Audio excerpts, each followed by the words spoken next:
I never know how long to keep that intro going. So how's it going, everybody? What is up?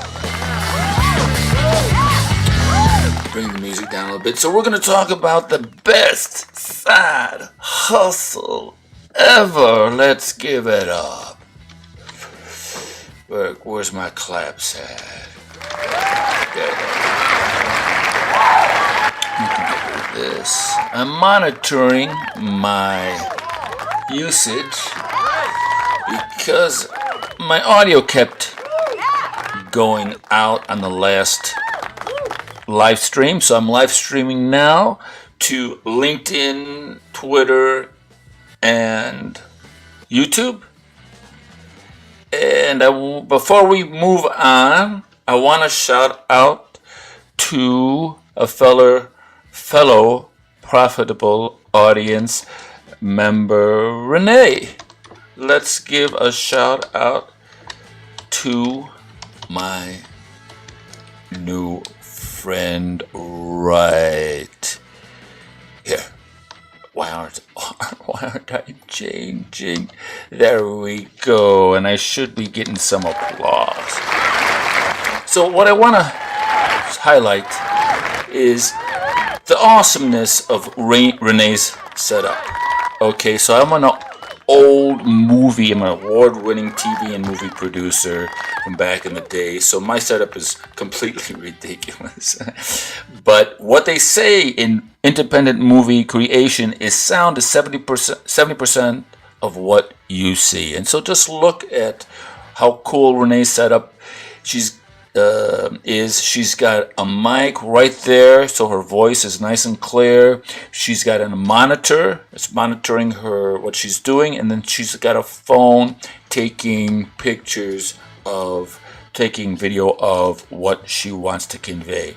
Very simple, very awesome. And so people who are afraid to get into creating video, that's a perfect sort of display of what you can do. All right, so let's give a shout out once again to Renee. Should we give a yeah? Yeah. Renee's getting a yeah. All right. We can stop that. Okay, so we're going to talk about the best side hustle ever.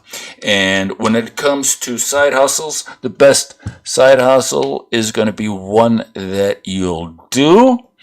And what I found is, like Etsy and these other things, I just wasn't cut out for it.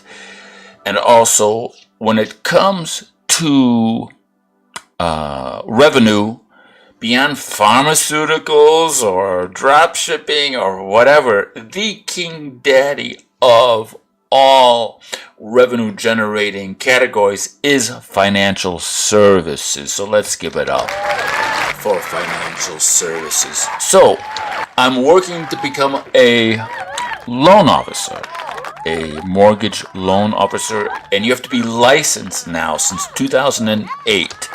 Before 2008, it was the wild, wild west. And so there's this cool company that has discussion groups. So this is one of the resources that they use. And so this was overwhelming for me. And I'm not good at memorizing stuff. All right, so I passed the first test. Now you got to pass the second test, and the first test was like a little molehill. This test coming up is like a mountain. Only 50% of the people pass it at the first time.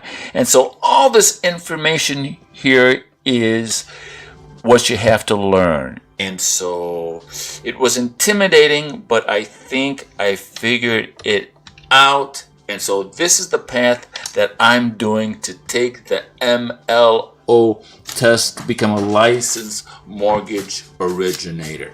If you look at this resource here, this grid, right over, let's see if we can do this, right over here, if we can go there, right in this square, where is it? right over here. All right. These are all the forms that you need to fill out when you're creating a loan application. And all of this information all around here are the regulations, federal regulations, and all the things that you have to learn that apply to these documents right here. So what I did is I printed out these documents. So you have your loan application, which is the 1003, and then you've got your appraisal application, which is the 1004, and you've got your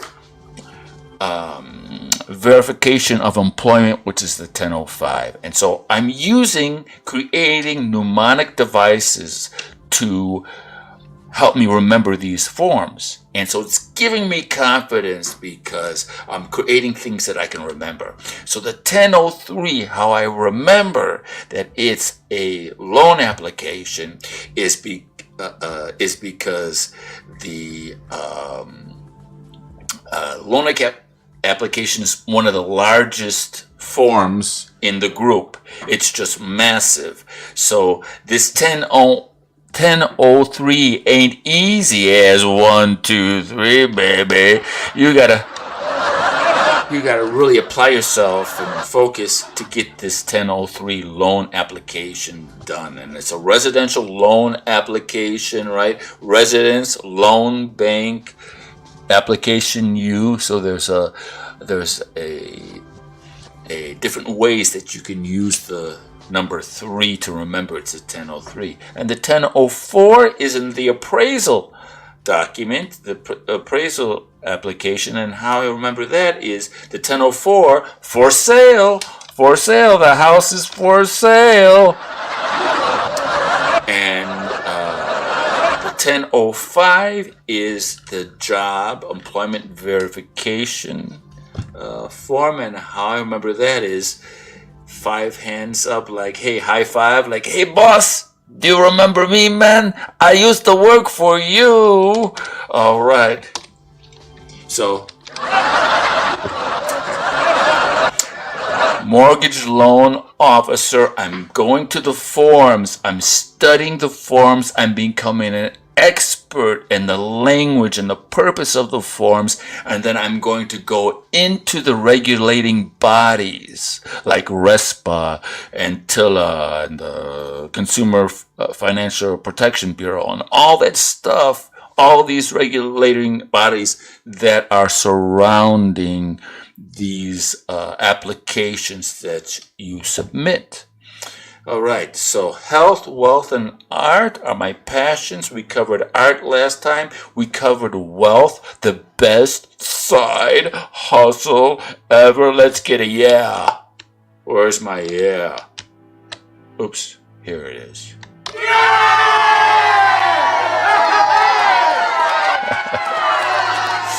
All right.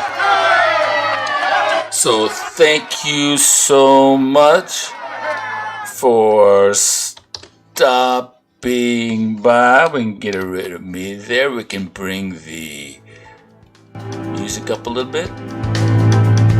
All right, so this is great. I've got my resource monitor here, and it looks like, the OBS is rocking the house, but we're still good. We're rolling between 70 and 80%. We're not maxing it out, so I'm going to be interested to see if the voice was losing its relevance like it was last time. All right, man. Thanks for watching. Take care. See ya on video number 3.